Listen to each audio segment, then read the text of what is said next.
Pope Francis wrote a scathing letter of correction to the head of the Vatican liturgical office, and a new synod might be considering married priests. The Papal Posse, Robert Royal and Father Gerald Murray, return with analysis. And later, we'll go in the woods with Duck Dynasty patriarch Phil Robertson. He'll tell us about his new web-based TV show and much more. The World Over begins right now.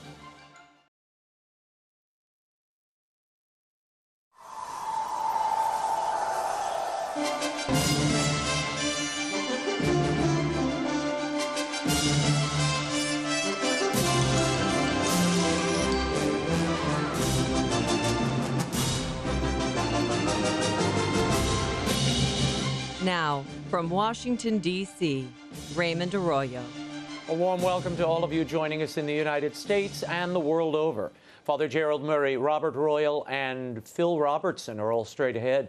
If you'd like to comment on tonight's show, send us a tweet. I'm at Raymond Arroyo. I'll be live tweeting throughout, or you can email me at worldover@ewtn.com. Here's the brief news from the world over this week.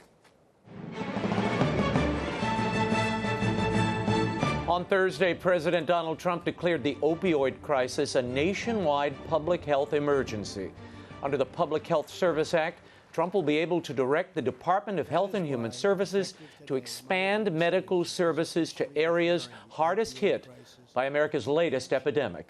It also eases some federal regulations, giving states more latitude to address the problem locally. This epidemic is a national health emergency.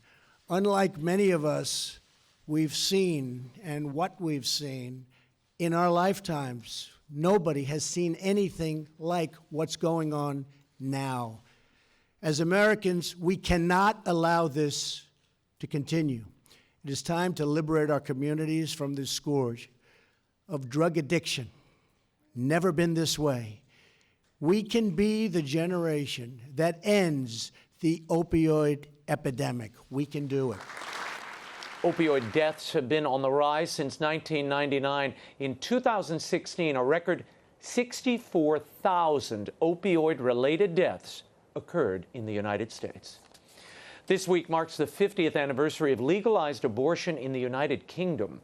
The Abortion Act of 1967 made abortion legal in England, Wales, and Scotland up to 28 weeks of pregnancy. In 1990, the law was amended to up to 24 weeks of pregnancy.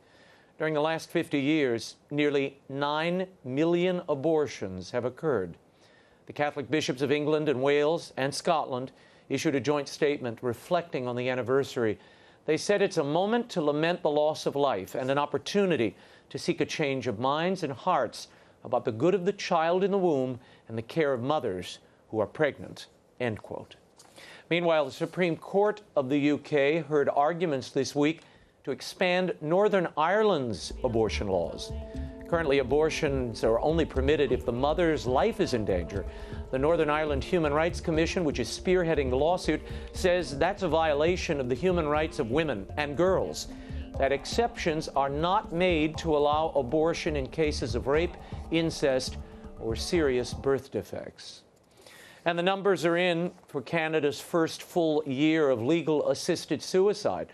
According to the government, 1,982 Canadians ended their lives between June of 2016 and June of 2017, increasing by 50% in the second half of the year.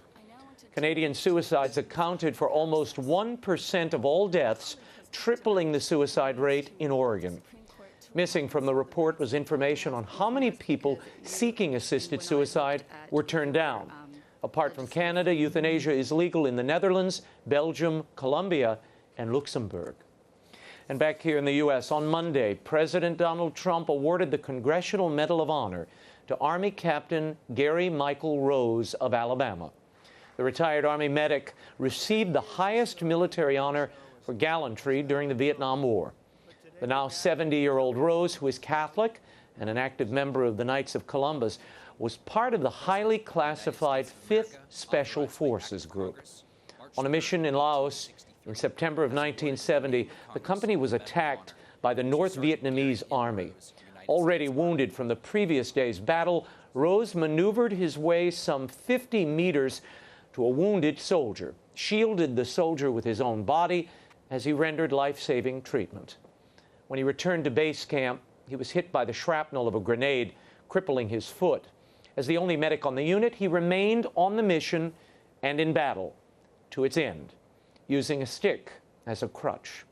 Captain Rose remembered those who served in Vietnam unheralded in its countless covert missions. In honor of all those individuals that went for so many years where the military didn't even recognize the fact that MACSOG even existed, and all those men who fought in that time frame, this kind of brings it home. And now their story is being told, and now with this award I am convinced that they have been recognized for the great service they did to this country. Captain Rose was joined by his wife Margaret, children and grandchildren, fellow veterans, and even 10 members of his own unit. Those are the stories we need to hear more of. While Pope Francis struggles to make good on his zero-tolerance pledge to fight clerical sex abuse worldwide, victims in his native Argentina are denouncing the abuses in record numbers. According to a new comprehensive analysis by the Associated Press, a list of 66 priests, nuns, and brothers have been accused since 2001 of abusing dozens of people, most of them children. In several cases, the victim's disclosure was not followed by a canonical or judicial review. Some of the accused remained in ministry. A few have been convicted and sent to jail. Victims' advocates are now questioning how much of the alleged abuse Pope Francis might have known when he was Archbishop of Buenos Aires. He was Argentina's top church official from 1998 until he was elected Pope in 2013. There are no official numbers on clerical abuse published by Argentina's church or government, but in light of the recent alleged abuse, the church is planning reform measures, including the first comprehensive database of clerical abuse there. Meanwhile, the U.S. bishops have issued the first English-language translation of the rite of exorcism. Exorcisms and Related Supplications was released this week by the Bishops' Conference in the U.S. Access to it is strictly limited, however. It is available only to exorcists, clergy, and seminary professors with the permission of their bishop. The translation is taken from the revised rite originally promulgated in Latin in 1999 and slightly amended in 2004. Father Andrew Menke, Executive Director of the U.S. Bishop's Secretariat for Divine Worship, says having the rite available in the vernacular means the priest can concentrate on the ritual prayers without, quote, needing to worry about working in another language, end quote. And finally, without her, there might have been no EWTN. Jean Morris, beloved friend, confidant, and early supporter of Mother Angelica, passed away this week at the age of 93. Jean was born in Dallas, Texas, but grew up in New Orleans. Jean was instrumental in getting Mother Angelica's television career off the ground in Birmingham. She was a member of an Episcopal women's Bible group that first invited Mother to lead them in a Lenten Bible study. And from those meetings grew Mother Angelica's teaching mission, her recording ministry, and later Jean personally financed Mother's fledgling broadcast efforts and supported her religious communities. She was a true friend to Mother Angelica and the network to the very end of her life, and a dear lady. Our thoughts and prayers go out to her family and friends. May Jean Morris rest in peace. When we return, Pope Francis issues a stinging response to a prominent cardinal about liturgical translations. The Papal POSSE, Robert Royal and Father Gerald Murray are here to weigh in. The World Over continues in a moment. Stay right back.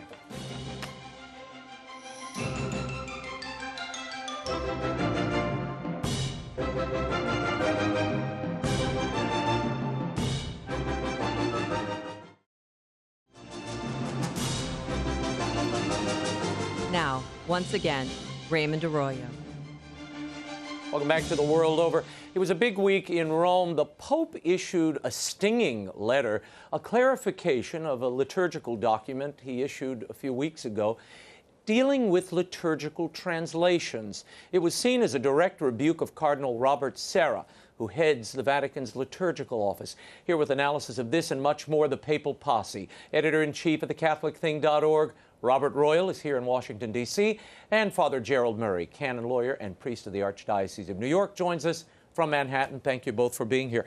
I want to begin with this letter. It is a peculiar letter in that it's directed to the Cardinal Sarah, but was made public. It says, Cardinal Sarah, we should do a little background on this. Cardinal Sarah came out in the immediate aftermath of this liturgical norm that the Pope issued, a liturgical law, and he said, calm down. In the section dealing with liturgical translations, all the Pope is saying is the local bishops' conferences will have a greater hand in creating and crafting translations of the Mass. But all the norms of Liturgiam Authenticum, which is John Paul II and Benedict XVI's landmark norms on the liturgy, all of that stands. The Pope said that's not true. Why is this a big deal? Robert Royal. I think it's less of a big deal in terms of substance than it is in terms of this relationship with Cardinal Sarah. I could be wrong about this. I'm just speaking from the outside. But the Pope has seemed to be very sensitive about what Cardinal Sarah has said in the past.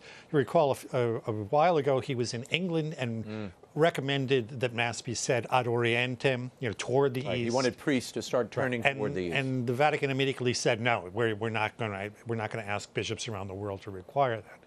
In this case, I don't speak as a canon lawyer. I'll let Father Murray say that. But when I read through both Magnum Principium, which is what announced the change in the canon law, and I read through this letter, it really struck me as there still has to be some authority to decide whether something is faithful or not. There are all sorts of phrases, by the way, in Magnum Principium, the document, that try to qualify the freedom of these bishops' conferences because obviously you can't just set people loose around the world. Yeah, but so you sound like Cardinal Sarah. And Father Jerry, I want to get clarification on this. Originally, Cardinal Sarah came out and said, don't worry about it. All the norms, all the approvals and the hands that Rome would normally have in these translations remain. Because Liturgiam Authenticum basically we're asking people to translate being very faithful to the Latin, as close to the Latin as you could be, and in full faith. The Holy Father is saying that is no longer the case. Father Jerry, are we wrong? Well, what the Holy Father is saying is that the level of Roman involvement in assuring the fidelity of the local translations to the original Latin, the level of Roman authority has been diminished. And that really is what's at the heart of this dispute. The Pope issued this letter in response to a letter that the Cardinal had sent, along with a commentary to the Pope. It was a private letter. The commentary was shared with a few high officials in the Vatican, but it was to the Pope. And in it, Cardinal Sarah basically said the changes involved in giving more authority to local bishops to produce translations does not diminish the fact that his congregation still has to be the authority that determines whether they're faithful to the Latin or not.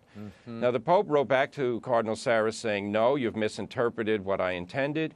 And the Pope does something a little bit remarkable, which he's announced that certain paragraphs of the original document of John Paul II on translations, that some of those paragraphs have been abrogated, which is canonical language, which means they no longer have the force of law. Now, that's most unusual from a canonical point of view, that a private letter is now a legal instrument to change a previous document. That's going to definitely lead to some questioning, because what happens if Cardinal Sarah's congregation, even in its brief, or let's say not completely thorough, but nonetheless review of a document that comes from a local bishop, says, well, this translation really is poor. Who's going to prevail there? It's troubling because Cardinal Sarah is a wonderful man, and he's only trying to do what his job requires, which is to exercise that authority over the sacred liturgy, which is part of the papal mandate. Remember, the Pope is the one that guarantees the unity of prayer in the Church. Something else Cardinal Sarah is doing, he was merely interpreting this new legislation in light of the precedent, which was this Liturgiam Authenticum document that he pointed out to the Pope, look, yeah, we can conform with your new teaching, but this still remains active. To which the Pope said, no, no, and he struck the previous document. He changed proactively, I guess, the law, or retroactively, the law as it stood under John Paul II. How do you read that? And can he do that in any area of the law? Well, we're back with the same situation that we've had in many other cases with Pope Francis. That, look, underlying this is his desire to decentralize the papacy. I think that this and the church. Yeah, this is the way we must understand several of the moves that he's tried to make. And there is a legitimate question about some local control and the crafting of the church in a particular locale, whether at the bishop's conference or the particular bishop should be doing that, of course, is a theological question as well. But what he's trying to, I think, emphasize is that. However, at the end of the day, and as we see even in Magnum Principium, someone is going to have to decide. Suppose that a bishop's conference somewhere does an absolutely atrocious job trying to adapt to a culture that isn't easily reconciled with the mysteries of the Catholic faith. Well, then who's going to say yes or no? It's going to have to be somebody in Rome, because a local bishop's conference or a local group of bishops cannot be just set off on their own. Okay, before I get to the administrative fallout from this, Father Jerry, final question on this topic. Do you believe that this could lead to individual bishops' conferences engaging in all versions of the liturgy, and that basically liturgical translations are now at the mercy of whoever's voting on it at a given bishop's conference? That's exactly what I'm afraid of, Raymond. As you know, there's great pressure now through ideology to eliminate the word man from the vocabulary in the English language. Now, Jesus is the Son of Man, and he created man, male and female, he created them. The word man has a meaning in the English language that goes beyond simply the males in the species. So-called inclusive or non-sexist language is a preoccupation for a lot of people who have important roles in the life of the church. They tried to gender neutralize the Catechism of the Catholic Church translation into English. Fortunately, that failed, but I can see this coming down the pike, and this will cause huge damage. You cannot manipulate language for ideological purposes without doing harm to doctrinal content. No, I'm old enough to remember Mother Angelica, Father Joe Fessio, and others battling this out almost bishop by bishop, never mind bishop conference by bishop conference, about the inclusive language in the Catechism and in the Mass. And in the Mass translations. We'll see if it's back to the future and it's 1990 all over again. I need to ask this question. The nature of this correction, it was issued as a letter, and the Pope tells Cardinal Sarah, this is the third time he's publicly corrected the head of his own liturgy committee. He says, I want you to correct your statements and send copies to all the organizations that publish your commentary. Your thought on this, and then I'm going to play a bite from Cardinal Mueller reflecting on similar actions. Go ahead. Well, look, the problem here begins that, as I understand it, Cardinal Sarah was not involved in making this difference, this change in the way that we operate in terms of approving or recognizing or confirming. These are all different terms that are in the document, the final liturgical translations. And there have been, as we know, battle royals, not only here in the United States, but in Europe. Some of the bishops' conferences in Europe have still not gotten their modern translations approved. So there's an oddity in the way that the Holy Father has operated here. And he's done this also in terms of canon law. He's done it on matters, strictly theological matters, as in Amoris Laetitia, where he doesn't seem to consult with his own staff, so to speak. I mean, Cardinal Sarah was appointed by Pope Francis, not by Pope Benedict or Pope John Paul II. He was appointed by Pope Francis, and presumably he wanted him in this position. And so if you're going to make a change about divine worship, you should probably speak to the prefect of the Congregation of Divine Worship.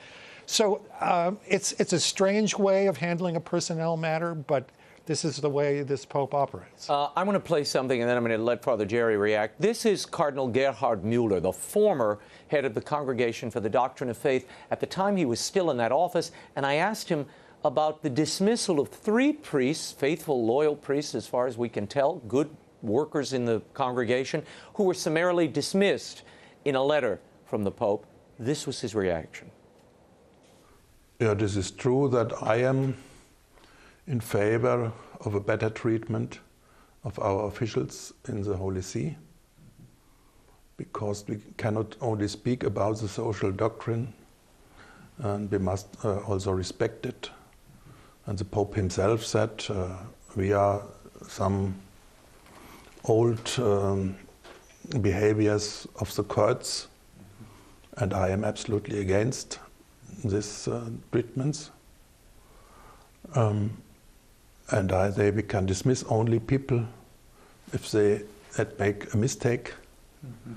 And the criteria for our collaborators in our congregation must be the orthodoxy and the integrity of moral and priestly life, and the competence in the matter, and other criteria must be Italian, or we need people of different languages and cultures. And that was my position I take. Father Jerry, your reaction to that vis-a-vis this letter to Cardinal Sarah, and how much time do you give him in this office? Well, I was really surprised when this papal letter was published, because it was a letter that was sent by the Pope to Cardinal Sarah, and he instructed him at the end of the letter to have this letter published on the websites that had published Cardinal Sarah's original commentary. Right. And then he also told Cardinal Sarah to send it to the bishops' conferences and then to the members of his congregation. So it's obvious that someone leaked it to the press, because it got to the press before Cardinal Sarah, sent it to these outlets. So there's a lot of, let's say, that kind of infighting in the Roman Curia that Pope Francis was elected to get rid of. And it's unfortunate, in my opinion, that Cardinal Sarah is being marginalized. The Pope, of course, as Bob said, he did not involve Cardinal Sarah in producing this document about new translation norms for Episcopal conferences.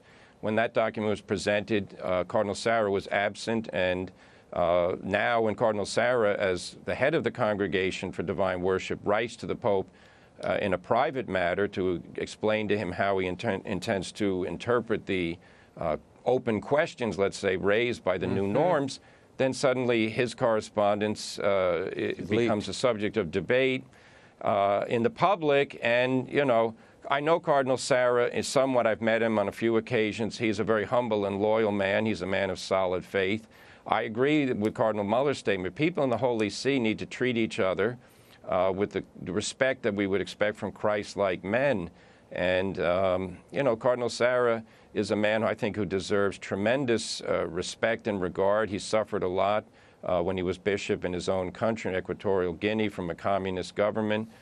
He's a man who is, in fact, only there to serve the life of the Church.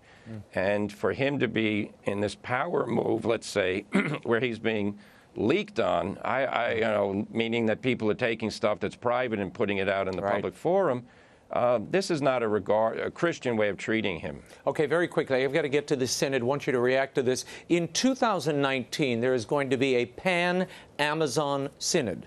Now, just to set the table, years ago, Pope Francis wanted to have a synod to consider married clergy, married priests. The Synod Council, which he has in the Vatican, voted that idea down. Now this Pan-Amazon Synod is rolling out, and one of the bishops involved, Bishop Erwin Kraufler, himself a supporter of not only married clergy, but women's ordination, says those two topics could come up and might be a centerpiece of this synod. Your thoughts? Yeah, look, the Amazon region is a problem. It has a shortage of priests. It has, it's a vast area that needs to be handled in some Women fashion. leadership in a lot of key places. Sure. And there seems to be some speculation that this is a crack in the door to allow more European concerns actually to be pushed ahead. Now, whether that's going to be the case or not, we don't actually know. But it seems odd that you have a synod about this when it could be handled, it seems to me at least, in a more kind of administrative way. I mean, what are they going to talk about other than there are problems that everyone knows about when you have a relatively larger Catholic population with very few priests who have to handle vast areas? We have some areas in the United States that are actually like that too. Right. But it just, because of the way that other synods and other events in the past have seemed to morph into something that they were not originally intended to be. I mean, the synods on the family were about the role and the mission of the family in the modern world, and somehow it turned into something about recrafting the family and recognizing irregular families and not calling them irregular any longer. So no one knows at this point what this is going to turn into, but worries about what might be included in a very real problem in the Amazon are not unjustified. Father Jerry, I want you to react to this as well. There's an upcoming World Meeting of Families in Dublin, Ireland. They've released a booklet in preparation for this event, and I want to show you this page from that booklet. It's the 2018 World Meetings of Families. You see it there. And beneath this picture of two women embracing, it says, while the Church upholds the ideal of marriage as a permanent commitment between a man and a woman, other unions exist which provide mutual support to couples.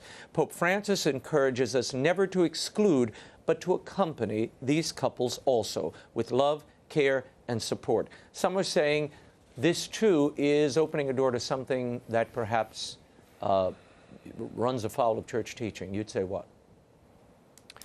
Yeah, I'd say this is an example of subversion.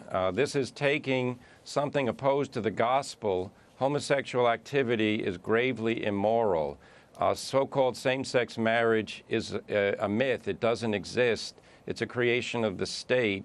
It has nothing to do with Christian marriage. I saw that picture of the two Irish women, one of who has the gay flag drawn on her hand. And then to read that statement to say Christian marriage is an ideal. No, marriage is the nature of how God made man and woman. It's not an ideal that's something that we look at, smile at, but say no one can possibly achieve it.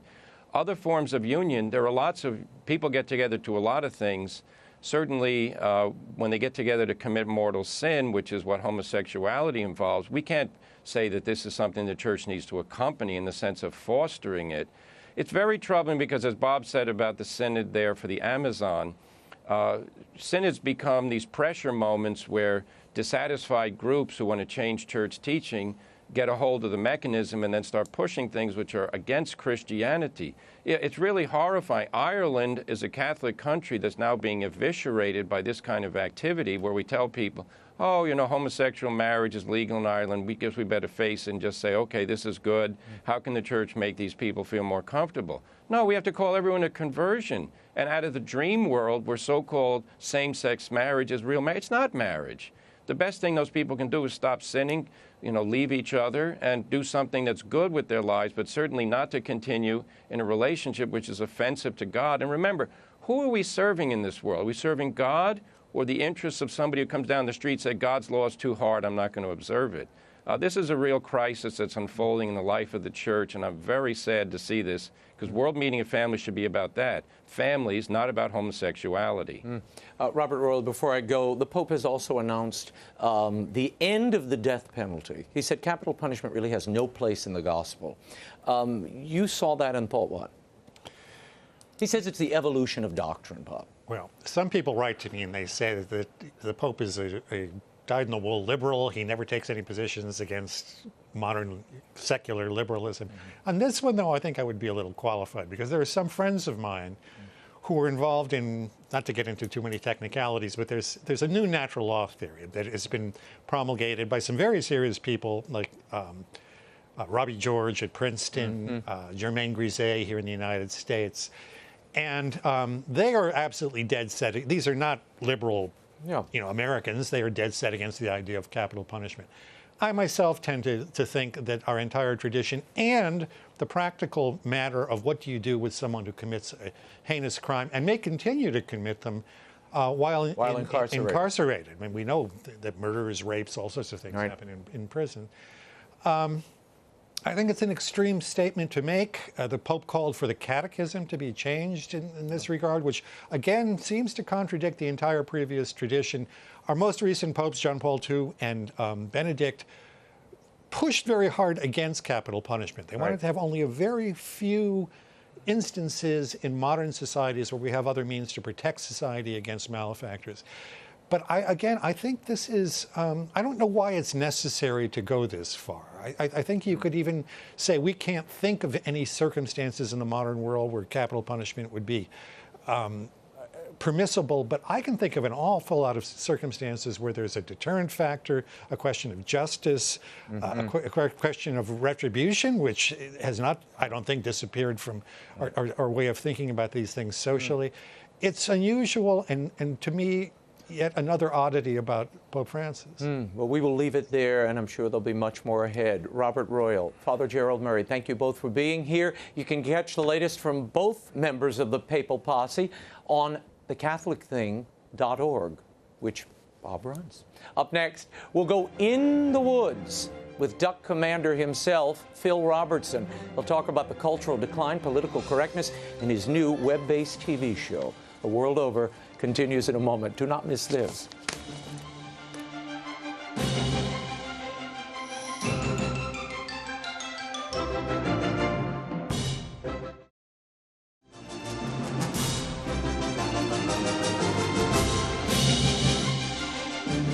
You're tired of being told what to think, what to say. And if you want to hear someone mean what they say and say what they mean, if you want a healthy dose of truth, if you want to hear the name of Jesus without reservation, well then, I would suggest you come join me in the woods. Welcome back to The World Over. As you can see, my next guest needs no introduction. He's known for his candor, his straight talk, and his total disregard for political correctness. He's a businessman and entrepreneur, star of the popular reality TV series Duck Dynasty, the original Duck Commander. To tell me about his new show, Phil Robertson. Thank you for being here, sir. A Louisiana boy. I'm glad to be with one of my compadres. That's right. All right. Now tell me, I want to start with Duck Dynasty because my children are in a little bit of mourning, Phil, because they watched every episode of this show, laughed over it, shared it with friends. Are new episodes coming? Might there be? Probably not.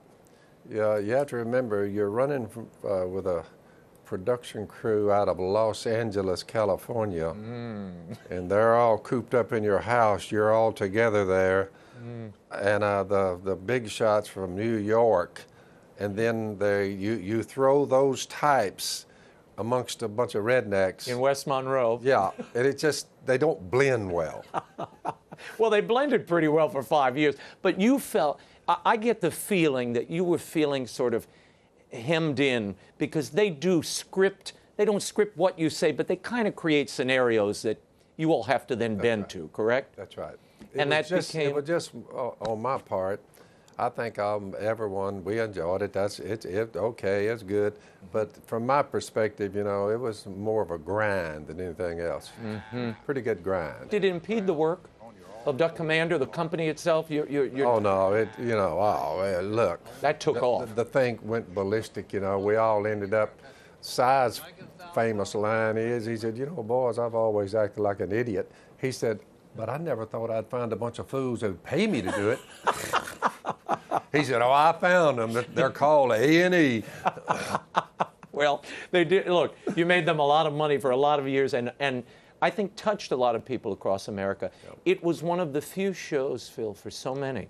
There are so few shows a family can gather around and feel affirmed.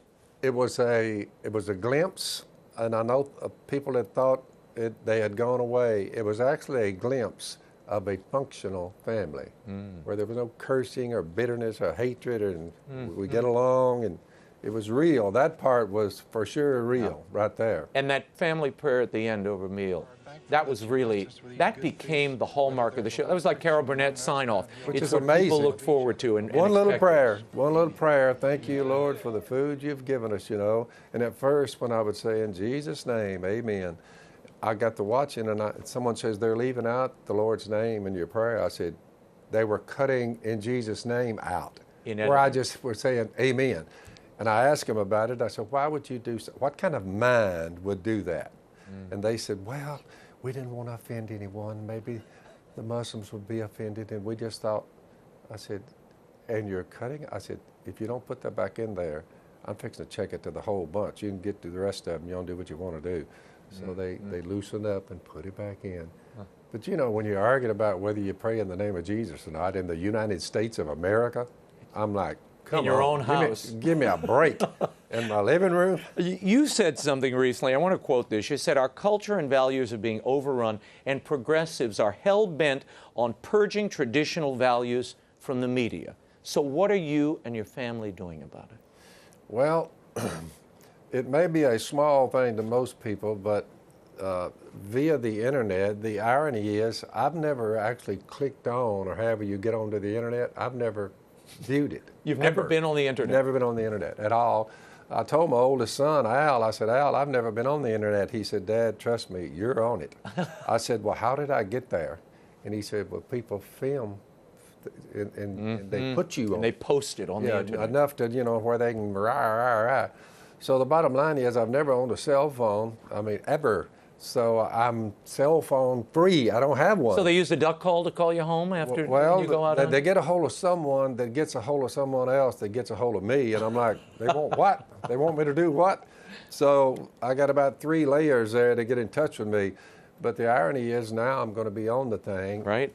Mainly because there's no sponsors of people filtering what you're going to say. You can say what you want to say. And this is CRTV, which is an internet-based company. They have several other programs. Your new program will be called In the Woods with Phil. Here's a few words. Take them or leave them. It's America. Well, and here's what I think. And you can say, that's a good idea, or I don't agree with that. That's fine. So what happens? You go out hunting, you take people hunting with you, or you're just in the woods? Like, I have to say, I look at you sometimes and I think, this is like an Old Testament prophet when I see you. You know, what it is, it's just a guy who's expounding on things that don't seem so critical, like child rearing, teaching people about respecting their elders, the older people, give the old people your seat, respecting your teachers.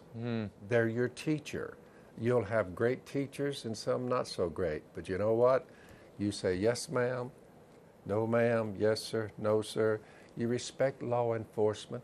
We have to have them because if you take them all away, it really becomes a hell on earth. You have to have them. Therefore, patriotism, the flag, the Star-Spangled Banner, that has to be taught. Think about it. You say if you don't teach it, you end up with what we now have. And you're like, you know, this is not going well. No. So, from the bottom rung, little toddlers, you train and discipline your children. You use the scriptures. All scriptures God breathed. It's useful for teaching, rebuking, correcting, and training. Particularly children and the whole family. Sure. And this is something that is... We've lost that. Yep, absolutely. Well, we've lost a sense of what it means to be an adult, and then what it means to be a mother and father. Because if you have a bad example of that, it's hard to replicate it down the line, right? We take marriage, we don't take marriage near seriously as God takes it.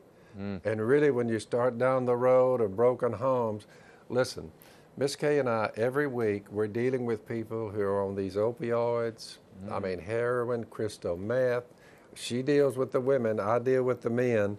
And we go to the rehabs, Angola, we go to the prisons, they're on death row. We're trying to say, come on. I mean, turn to God, repent. You can be forgiven of all this, let's go.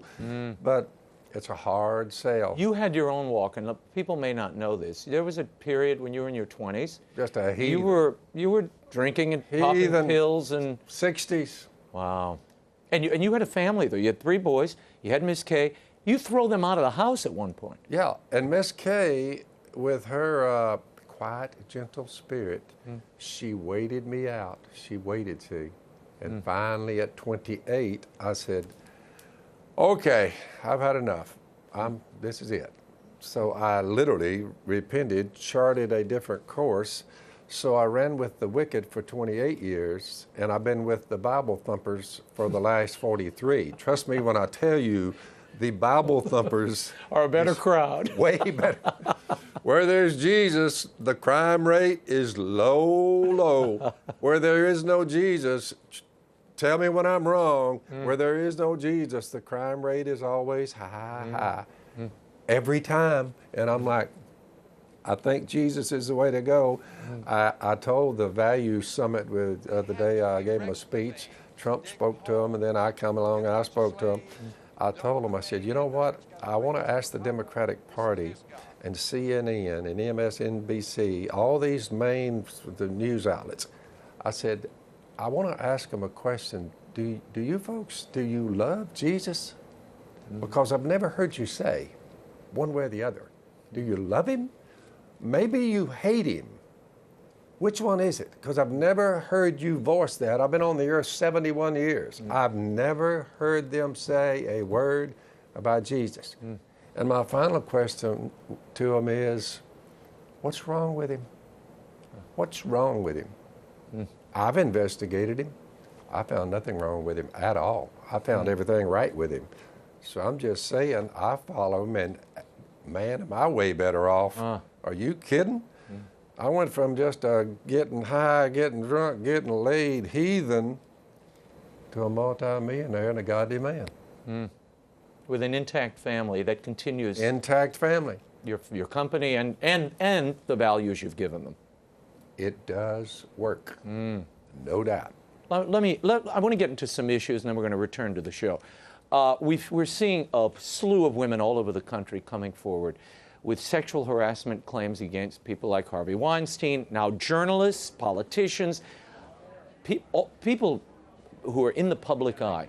Your thought on whether this might change the behavior, or is the way this is being approached going to just lead to a different manifestation of it? Well, you have to ask you a question. You have to say, folks, can you believe it? There's rank sexual immorality and perversion coming out of all places. Are y'all ready? Hollywood, California. Is this a stunner or what? Look, all you have to do is look at the sexually transmitted disease rate. Center for Disease Control, you want to argue with me, we'll look up the Center for Disease Control. I know their stats. I check them from time to time. 110 million, to answer your question, 110 million Americans at any given time have a sexually transmitted disease. Worldwide, almost 40 million, 35 to 40 million individuals are now deceased because of AIDS that's caused by perversion, that behavior. I'm not making this up. You say it's dangerous to your health. Well, yeah. So to answer your question, just look at the sexually transmitted disease rate and say, you know what? This is really, they receive in themselves the due penalty for their perversion. You say, it really is physiologically debilitating. So I think hopefully the Weinstein thing, everyone needs to remember, he can be forgiven. We all can. Yeah. So it's not like they're in a trap that they can't get out of. Right. We remind people sin's a problem. And I mean, it can really cause you some physical debilitating diseases while you're destroy here. your life. So sin's a problem, and physical death comes to us all. We are all going 6 feet deep in a hole, as surely as I'm sitting here. Or cremated and scattered out across some pond. You say, Jesus comes down, removes our sin, guarantees we can be raised from the dead by his resurrection. So I tell people that, and I say, listen, if you have a better story, what is it? Yeah, tell it to me, please. I want to hear it. So I'm thinking, removal of my sin, guaranteed I'll be raised from the dead, constant mediating work. He's up there to mediate, to keep me cleansed, called grace. I'm thinking, until someone comes along with a better story, that sounds like to me, freed from Satan, freed from sin, freed from guilt, freed from having to be perfect, from law, and freed from the grave. I think, looks like... Pretty good deal. Hey, I haven't found a deal that'll beat it yet. What do you think about the Boy Scouts accepting girls into their ranks now? I think the Boy Scouts ought to be the Boy Scouts, and the Girl Scouts ought to be the Girl Scouts. Now look, I said, if you're confused about whether you're a man or a woman, well, get in there in your bathroom, disrobe, stand in front of a mirror, and check out what everything looks like. It looks like to me, if you see whiskers coming out of your face, probably you're a male. Check your genitals. You say, let's see. Yeah, that clears it up. Looks like I came here male. There are some aberrations that the medical profession works with, but very few. So the thing about I wake up one day and I say, I think you know what, I was a man yesterday, but today I think I'm a female. It's just nonsense. Once you mess with male and female in the beginning, God made them male and female. He's really explicit about that. For that reason, a man will be united with his wife and the two will become one. There has to be a male and a female. You mess with that and you do great harm to yourself and your nation. We should not go down that road at all. It sounded like the Roman Empire. The sins are the same from the 2,000-year-old writings of the Bible. They're exactly the same now. Nothing has changed whatsoever. These are not new sins. They're old sins. Before I let you go, there was this case, a illegal immigrant coming into Texas.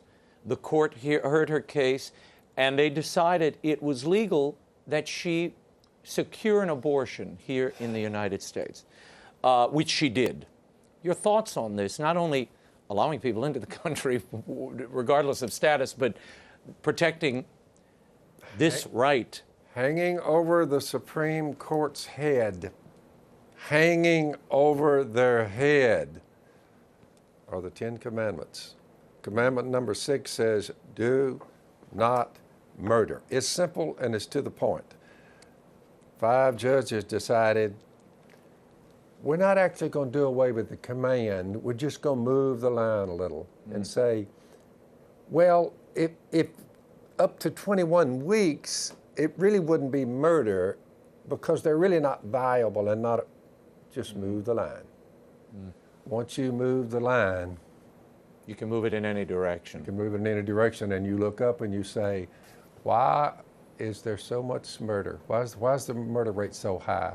We've killed more of each other on the streets of America in the last 13 or 14 years, way more, 200,000 or so, just on shootouts, not including the ones they abort and throw in the trash can or sell their body parts. It is a mess. So we're trying via the TV show to say, come on, why don't we try this? Love God and love each other. I mean, come on, America. Are you worried that Duck Dynasty was such a phenomenon because you had the whole family around you, there was comedy, there was an entertainment value there, and then beneath it and around it were the values of this intact family? Are you worried that by removing the entertainment value, that this show might have more difficulty attracting an audience in Duck Dynasty? Not at all. Just think about it. Faith comes from hearing. Without faith, it's impossible to please God. Anybody who comes to Him must believe He exists, that He rewards you if you earnestly seek Him. That faith comes from hearing the message. Well, you've already heard it today. 2017 years ago, God became flesh, died on the cross, buried in a tomb, raised from the dead, stayed 40 days, and back into heaven. You say, mankind's sin problem was solved. His grave problem was solved. You know, your mistakes you make as a Christian, not counted against you. Just trust God and try. If you look at it, you say, you know, what would you get out of that? Peace of mind and immortality. If you think about it, dude, peace of mind and immortality. So when you look at people and they all been out of shape and they don't know what, you say, why are you angry?